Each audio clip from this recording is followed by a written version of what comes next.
يا معلم، عمرنا كله بنسمع عن جملة لو مارست جنس قبل التمرين مش هتعرف تشيل أي حديدة في الجيم. احي يا ابو سوسو طب يا ترى الكلام ده علمي ولا هو مجرد خرافة متوارثة؟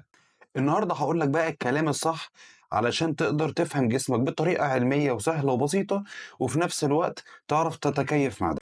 بص يا نجم، لما انت بتعمل علاقة جسمك بيساعد على افراز هرمون التستوستيرون، اللي هو اصلا هرمون مهم جدا للبناء العضلي. انما بقى لما بتوصل للقصف جسمك بيفرز هرمون البرولاكتين.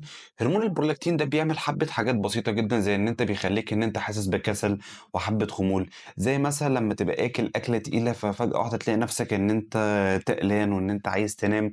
ومتقلقش، دي حاجة طبيعية جدا، وده مش معناه ان انت ضعفت.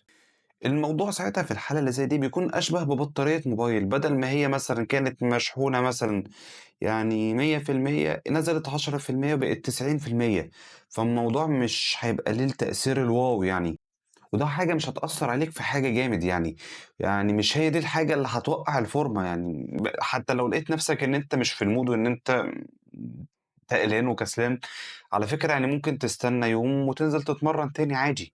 طب في الحالات اللي زي دي ايه الصح اللي احنا ممكن نعمله يا وحش؟ نصيحة رقم واحد، لو انت عندك تمرينة تقيلة جدا او بطولة، يعني ممكن اليوم ده تستنى شوية يعني. ما اظنش ان انت ما تبقى متسرع للدرجة يعني، خصوصا لو انت عندك بطولة.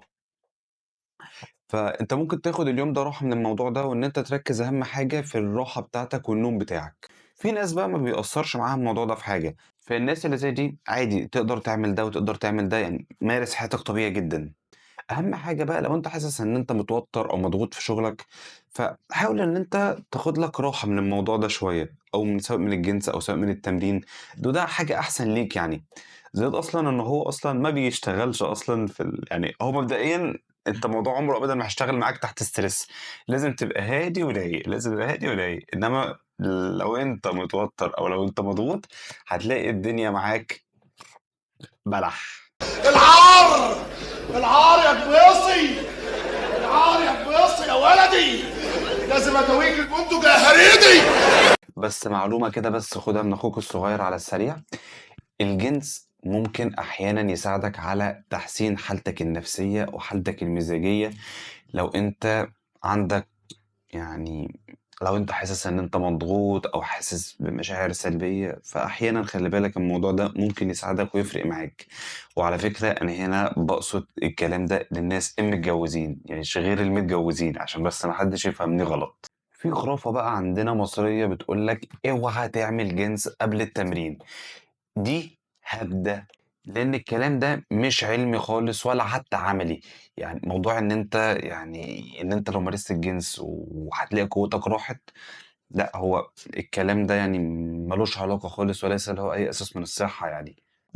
ولعلمكم الموضوع مش بيأثر خالص لا على قوتك البدنية ولا على اللياقة بتاعتك ولا حتى على شكل جسمك لأن العلم بيقول لنا إن أنت لو مركز في أكلك وتمرينك ونومك، ساعتها جسمك وأدائك هيتحسن.